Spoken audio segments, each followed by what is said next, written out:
අලුත් විභව්‍යතාමාන ගැටලුව. අද අපිට ලැබිලා තියෙන්නේ වයස් සම්බන්ධ ගැටලුව. අපි බලමු මුලින්ම අපිට ලැබිලා තියෙන්නේ මොන වගේ ගැටලුවක්ද කියලා.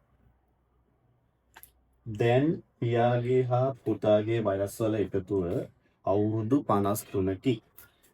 තව අවුරුදු 5කින් පියාගේ හා පුතාගේ වයස මෙන් දෙගුණයකි. එසේනම් පුතාගේ දැන් වයස. තාත්තා කෙනෙක් ඉන්නවා, පුතෙක් ඉන්නවා. ඊට පස්සේ එයාලගේ දැන් වයස්වල එකතුව දීලා තියෙනවා. ඊට පස්සේ තව අවුරුදු 5කින් මෙයාලගේ වයස වෙනස් වෙන හැටි දීලා තියෙනවා. ඊළඟට අපෙන් අහනවා පුතාගේ දැන් වයස කීයද කියලා. හරි. බලමු අපි මේ වගේ ගැටලුවක් කොහොමද හදන්නේ කියලා.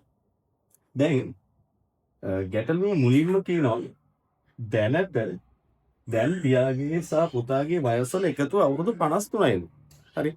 තාත්තාගේ සහ පුතාගේ දැන් වයස වල එකතුව අවුරුදු 53යිලු. ඊළඟට තව දෙයක් කියනවා තව අවුරුදු 5කින්. තව අවුරුදු 5ක් ගියාම පියාගේ වයස පුතාගේ වයස වගේ දෙගුණයක් වෙනවලු. හරි. එහෙනම් දැන් වයස. දැන් ඔයාලා මෙතන හිතන්න දෙයක් තියෙනවා. තාත්තගේ සහ පුතාගේ දැන් වයස අවුරුදු 53යි. තව අවුරුදු 5ක් ගියාම මේ දෙන්නගේ වයස හොයන්න ඕන. දැන් තාත්තත් ඉන්නවා පුතත් ඉන්නවා. මේ බලමු. තාත්තා සහ පුතා. මේ බලන්න. පුතා ඉන්නවා. තාත්තා ඉන්නවා.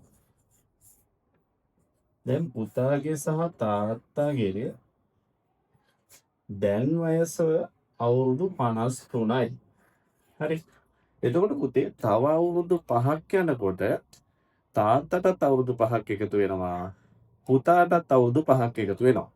හරි. එහෙනම් මෙන්න දැන් වයස දැන්. එතන පුතා සම තාත්තා දෙන්නගෙම අවුරුදු 53.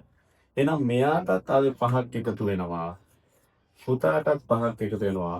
එතකොට 5යි 5යි 10ක් වෙනවා. එතකොට අවුරුදු 5ක් ගියාම දෙන්නගෙම වයස අවුරුදු 63ක් වෙනවා.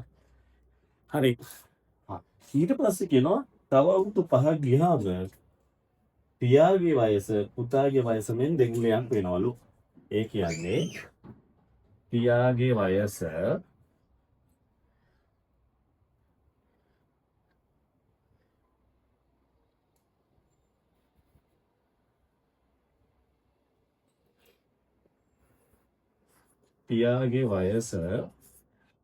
පුතාගේ වයස මෙන් දෙගුණයක් වෙනවලු.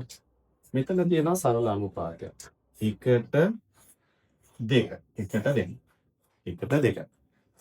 එහෙනම් දැන් මොකද කරන්න ඕනේ? මේ අනුපාතයේ ඉලක්කම් දෙක එකතු කරලා 63න් බෙදන්න ඕනේ. ඔයාලා දන්නවා මේ දෙක එකතු වුත්තාම 1යි 2යි එකතු වුත්තාම 3යි. හරි. තව අවුරුදු 5කින් දෙදෙනාගේ වයස එකතුව 63යි. එහෙනම් අපි 63 බෙදනවා 3ෙන්. 63 3ෙන් බෙදපුවම 6ට 3 ඒවා 2යි.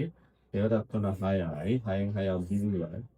3යි. මෙතන 3 3 1යි 21ක් එනවා. ඒ කියන්නේ පුතාට 21 ඒවා 21 ඒවා එකක් එනවා.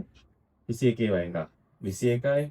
පියාට 21 ඒවා දෙකක් එනවා. එතකොට 42ක්.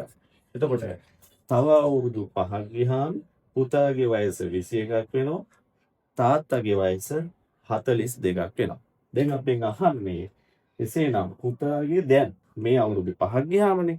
එහෙනම් දැන් වයස හොයන්න මොකද කරන්නේ? මේ 21න් අපි 5ක් අඩු කරනවා. 21න් 5ක් ගියාම දැන් පුතාගේ වයස අවුරුදු 16යි.